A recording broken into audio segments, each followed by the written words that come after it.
Shoutout ng pala sa bagong idol na si Pobring Lacuachero. Demon Emperor Chapter 558.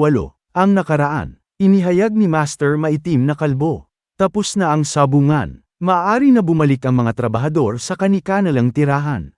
Nagsimula nang umalis ang mga trabahador sa sabungan, laking pasalamat nila dahil buhay pa sila. Nagpapatuloy. Matandang ewan, kawawa naman ang mga trabahador na to. Masyado na silang inaabuso ni Maitim na Kalbo. Parang wala rin silang pinagkaiba sa mga alagang hayop.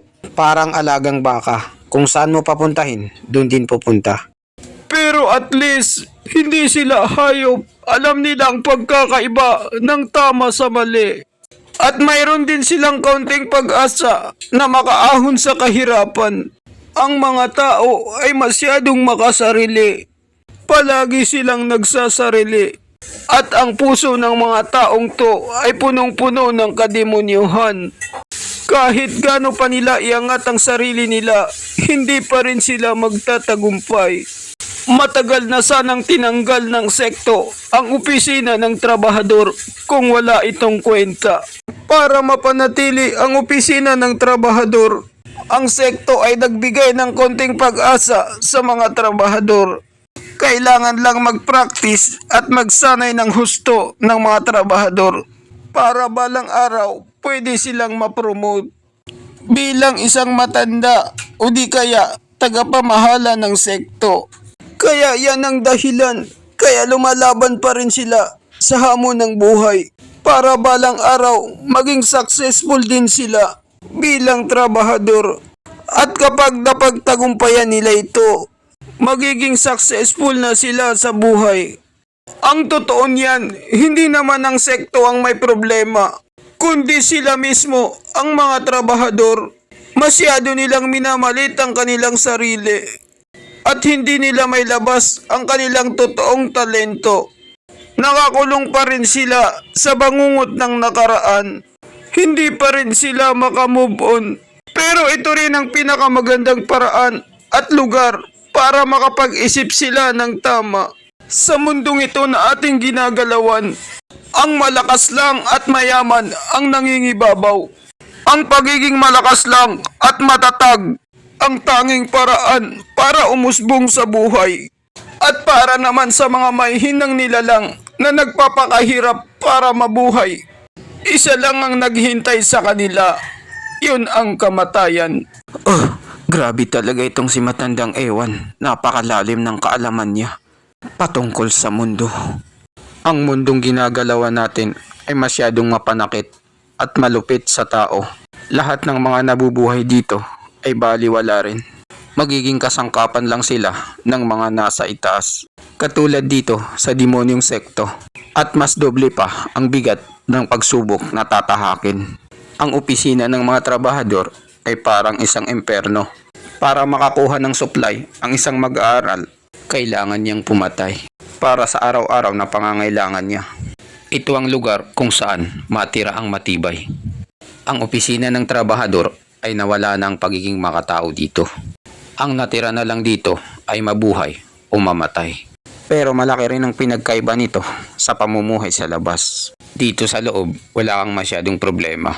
Walang mangbabash sa'yo o manloloko, mga scam na mga impokrito. Dahil hindi nila nagustuhan ang ginawa mo. At mga taong paibigin ka at paasahin at iiwan ka na lang sa bandang huli. Ang maganda sa lugar na to ay magkakaroon ka ng peace of mind. Feeling ko lumalakas ako. Tumataas ang enerhiya ko.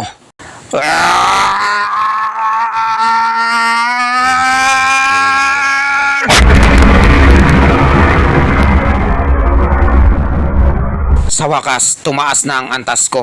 7 grado ng profound stage. Napakalakas na hangin ang kumakawala mula sa katawan ni Chupa.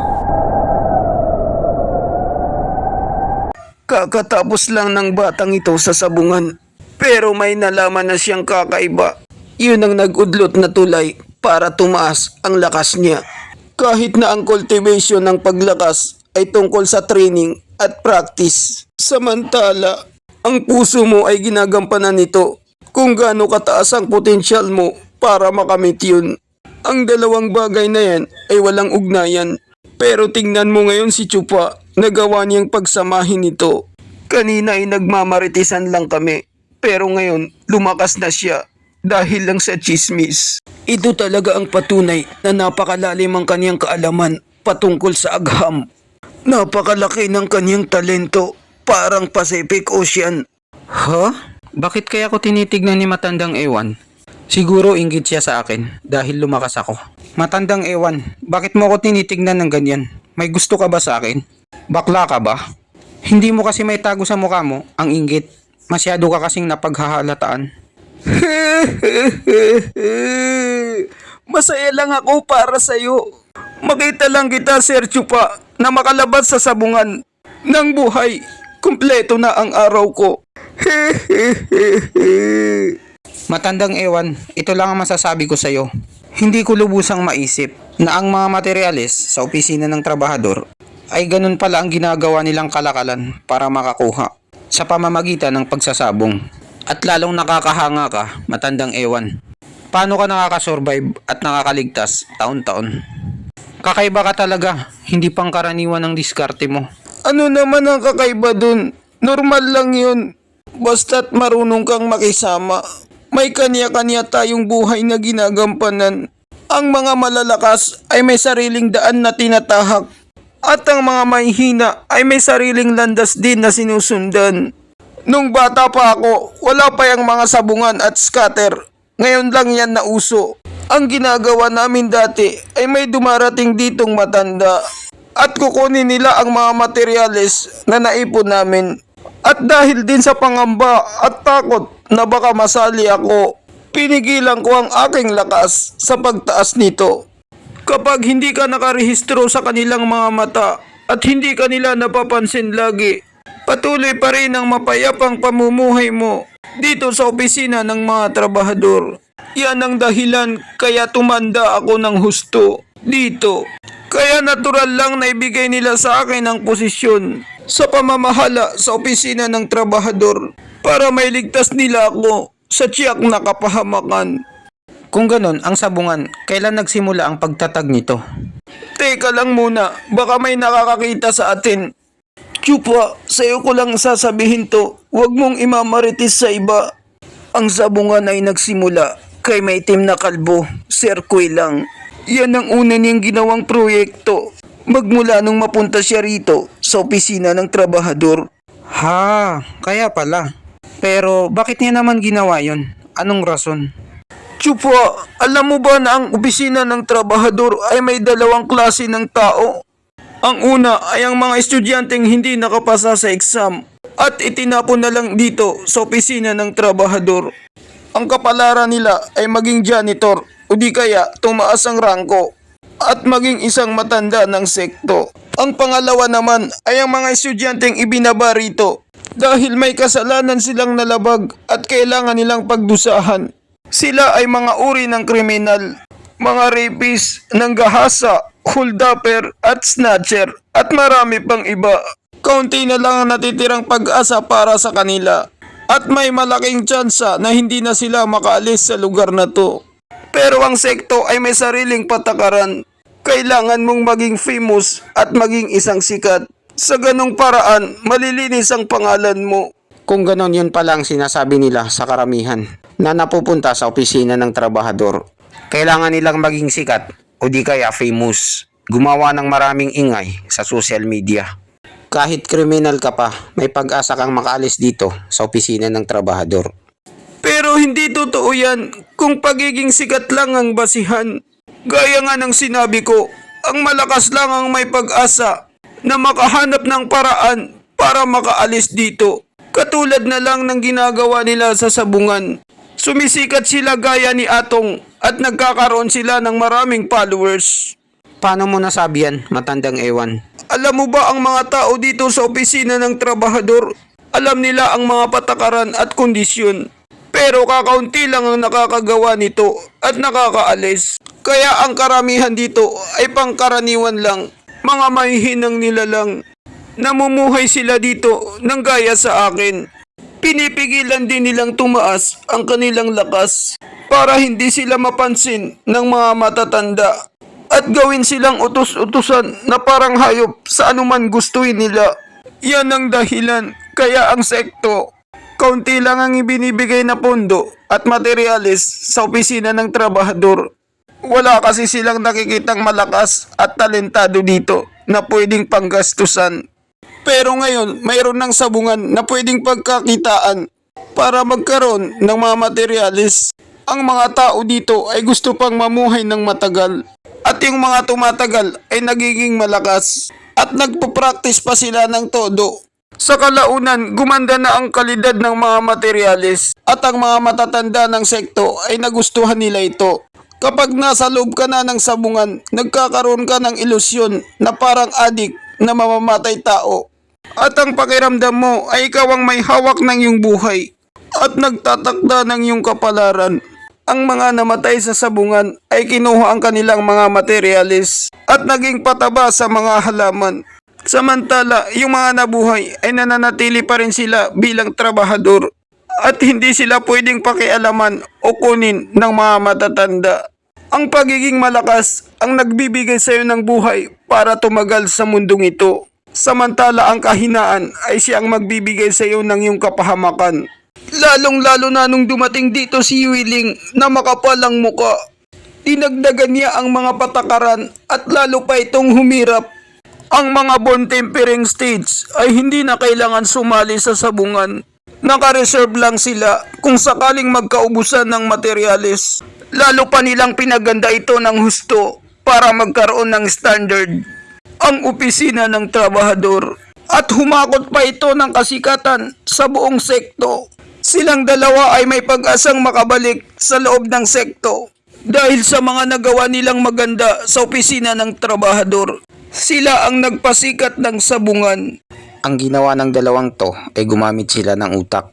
Gumawa sila ng isang laro kung saan maglalaban-laban dito ang mga tamad at inabandona na mga tao sa opisina ng trabahador.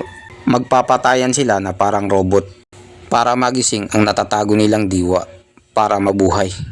Kung pagbabasihan mo ito sa isang anggulo, kung mayroon lang mga kagamitan at materyales ang mga tao dito para sa pagpapalakas nila, mas malayo pa ang mararating nila kaysa sa mga mag-aaral sa loob.